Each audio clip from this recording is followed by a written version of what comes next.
আচ্ছা, এতিয়া চাও পেজ নম্বৰ 73, ঠিক আছে।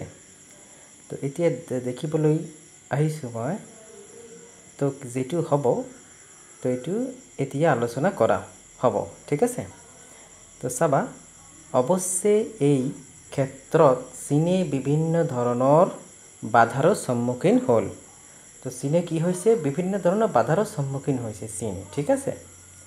দেশৰ চৰকাৰৰ হাতত বিদেশী প্ৰযুক্তি আৰু পণ্য কিনিবৰ বাবে পৰ্যাপ্ত বৈদেশিক মুদ্ৰা নথকা হেতুকে চীনে আমদানিৰ পৰিৱৰ্তে ঘৰুৱা পণ্যৰ ওপৰত নিৰ্ভৰশীল হোৱা নীতিত গুৰুত্ব দিলে। এইটো বুজি পাইছে কি কৈছে? যেটো আমদানি কৰিব লাগে, যেটো সামগ্ৰী চীনে আমদানি কৰিব লাগিব, চীনৰ লাগিব আমদানি কৰিবলৈ আৰু এটা দেশৰ পৰা, তো চীনে কি কৰিছে, চীনে নিজৰ যেটো পণ্য আছে, যেটো চীনে নিজে প্ৰস্তুত কৰিছে দেশৰ ভিতৰত, তেওঁ সেই ধৰণৰ পণ্যৰ ওপৰত চীন কি কৰিছে, নিৰ্ভৰশীল হৈছে, ঠিক আছে। আৰু এই যে দেশৰ ভিতৰত যেটো পণ্য বা সামগ্ৰী উৎপাদন কৰিছে, এইটোৰ বাবে চীন কি কৰিছে, এইটোৰ ওপৰত চীনে গুৰুত্ব দিছে, ঠিক আছে। বৈদেশিক মুদ্ৰা নথকা হেতুকে চীনে আমদানিৰ পৰিৱৰ্তে ঘৰুৱা পণ্যৰ ওপৰত নিৰ্ভৰশীল হোৱা নীতিত গুৰুত্ব দিলে। এই আধাৰতে দেশীয় সম্পদ ব্যৱহাৰ কৰি চীনে ঔদ্যোগিক অৰ্থনীতিৰ আধাৰ নিৰ্মাণ কৰি তুলিলে। অৰ্থনীতি নিৰ্মাণৰ সমান্তৰালভাৱে চীনে কেতাবৰ কথাত অত্যন্ত গুৰুত্ব দিছিল। চীনে কি কৰিছিল, অৰ্থনীতিৰ ওপৰত অত্যন্ত গুৰুত্ব দিছিল। নিজৰ অৰ্থনীতিৰ ওপৰত চীনে কি কৰিছে, অত্যন্ত গুৰুত্ব দিছিল। তাৰ ভিতৰত অন্যতম হ'ল কৰ্মসংস্থান, ঠিক আছে। আৰু এটা কি আছে, সামূহিক কল্যাণ, আৰু এটা কি আছে, শিক্ষা আৰু স্বাস্থ্য। এইটো বুজি পাইছা?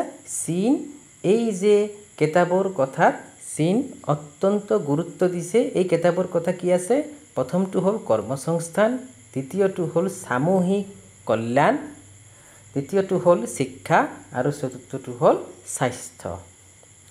এই নীতিৰ আধাৰতেই চীন দেশ তৃতীয় বিশ্বৰ অন্য বহুবোৰ দেশতকৈ যথেষ্ট আগবাঢ়ি গ'ল। এই যে চাৰিটা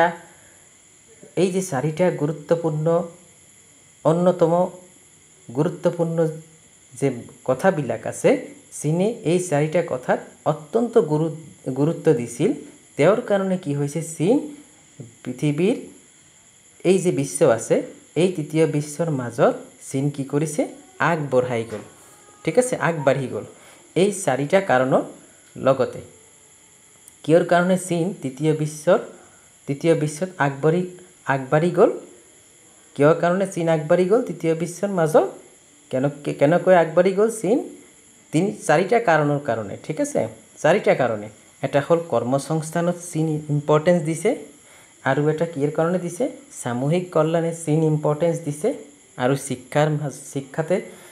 শিক্ষাৰ কাৰণে চীন ইম্পৰ্টেঞ্চ দিছে, আৰু স্বাস্থ্যৰ কাৰণে চীনে ইম্পৰ্টেঞ্চ দিছে।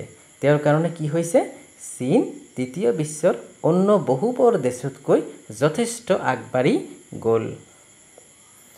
চীনৰ অৰ্থনীতি 5 আৰু 6% হাৰত বৃদ্ধি পাব ধৰিলে। তেওঁৰ কাৰণে চীনৰ অৰ্থনীতিটো কি হৈছে, 5 আৰু 6% হাৰত বৃদ্ধি পাব ধৰিলে চীনৰ অৰ্থনীতি, ঠিক আছে। কিন্তু জনসংখ্যাও বছৰি 2-3% হাৰত বৃদ্ধি পালে। কিন্তু চীনৰ যেটো জনসংখ্যা আছে, এইটো কি হৈছে, বছৰি 2% আৰু 3% হাৰত বৃদ্ধি পালে। সেয়েহে অৰ্থনৈতিক প্ৰগতিয়ে বৰ্ধিত জনসংখ্যাৰ সকলো চাহিদা পূৰণ কৰিব পৰা নাছিল।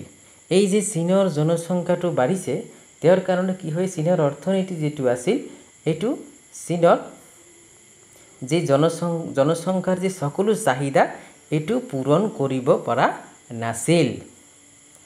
কৃষিখণ্ডত হোৱা বিকাশে দ্ৰুত উদ্যোগীকৰণৰ বাবে প্ৰয়োজনীয় মূলধন সৃষ্টি কৰিব পৰা নাছিল ঠিক আছে কৃষিখণ্ডত হোৱা বিকাশে দ্ৰুত উদ্যোগীকৰণৰ বাবে প্ৰয়োজনীয় ঠিক আছে দ্ৰুত উদ্যোগীকৰণৰ বাবে প্ৰয়োজনীয় মূলধন সৃষ্টি কৰিব পৰা নাছিল ঠিক আছে চীনৰ যেটো কৃষি আছিল উদ্যোগীকৰণ আছিল এটা হল কৃষি আৰু এটা হল উদ্যোগ ঠিক আছে এই যে উদ্যোগীকৰণ যেটো আছে এটো যেটো প্ৰয়োজনীয় মূলধন এটো সৃষ্টি কৰিব পৰা নাছিল ঠিক আছে সেহে সোভিয়েত ইউনিয়নত হোৱা দৰে চীন দেশৰ অৰ্থনীতিও সংকটত পৰিল ঠিক আছে তো চীনৰ যেটো অৰ্থনীতি আছে এটো সোভিয়েত সংঘৰ মতই সোভিয়েত সংঘৰ পৰাই কি হৈছে চীনৰ যেটো অৰ্থনীতি আছে এটো সোভিয়েত ইউনিয়নে হোৱা দৰে চীনৰ দেশৰ অৰ্থনীতিও সংকটত পৰিল তো সোভিয়েত ইউনিয়নৰ অৰ্থনীতি কিয়ৰ কাৰণে সংকটত আহিছিল জনসংখ্যা বৃদ্ধিৰ কাৰণে ঠিক আছে তো সেইভাবে তো সেই যেটো প্ৰসেস আছে তো সেটো হল মেইন কাৰণ কি যে চীনৰ অৰ্থনীতিটো হল অত্যাধিক চীনৰ অৰ্থনীতি কিয় কাৰণে সংকটত পৰিলে দেশৰ কিয় কাৰণে সংকটত পৰিলে দেশৰ অত্যাধিক জনসংখ্যাৰ কাৰণে ঠিক আছে সোভিয়েত ইউনিয়নত হোৱা দৰে চীন দেশৰ অৰ্থনীতিও সংকটত পৰিল দেশৰ উদ্যোগীকৰণৰ গতি পৰ্যাপ্ত নাছিল চীনৰ যেটো উদ্যোগীকৰণ আছিল এই যে উদ্যোগীকৰণৰ যে গতিটো আছিল এটো কি আছিল পৰ্যাপ্ত নাছিল ঠিক আছে আৰু সেহে আন্তৰ্জাতিক বাণিজ্যত চীনৰ প্ৰসাৰতা যথেষ্ট কম আছিল আৰু আন্তৰ্জাতিক যেটো বাণিজ্য আছিল সেটোত কি আছিল সেটো চীনৰ প্ৰসাৰতা যথেষ্ট কম আছিল দেশখনৰ জনমূৰি আও আশা কৰা ধৰণে বৃদ্ধি নাপালে ঠিক আছে আচ্ছা মাৰ্কিন যুক্তৰাষ্ট্ৰ আৰু চীনৰ মাজত বাণিজ্যিক সংঘাত যেটো আছে এটো মই নেক্সট ভিডিও ডিসকাস কৰিম ঠিক আছে তোমালোকে এই যে এটো বুজি পাইছে তো এটো বুজি পালে তোমালোকে এটো শেয়ার কৰি দিবা ঠিক আছে আৰু মই অপৰ্ণাক কৈছো मैं अपर्णा को बोल रहा हूँ कि अपर्णा आप इस वीडियो को बाकी स्टूडेंट्स में शेयर कर दीजिएगा अगर आपके पास सबका व्हाट्सएप नंबर हो तो ठीक है अगर किसी को कोई क्वेश्चन पूछना है तो मुझे क्लास में भी पूछ सकता है या फिर व्हाट्सएप में भी पूछ सकता है ठीक है तो नेक्स्ट वीडियो में मैं मार्किन যুক্তৰাষ্ট্ৰ আৰু চীনৰ মাজত বাণিজ্যিক সংঘাত যেটো আছে এটো মই ডিসকাস কৰিম ঠিক আছে তোমালোকে যদি কোনো প্ৰয়োজন যদি কোনো প্ৰবলেম হয় আৰু কোনো বা কিছুমান ইনফৰমেশনৰ প্ৰয়োজন হয় তেতিয়া তোমালোকে মোক কমেন্ট কৰিবা ঠিক আছে ওকে থ্যাংক ইউ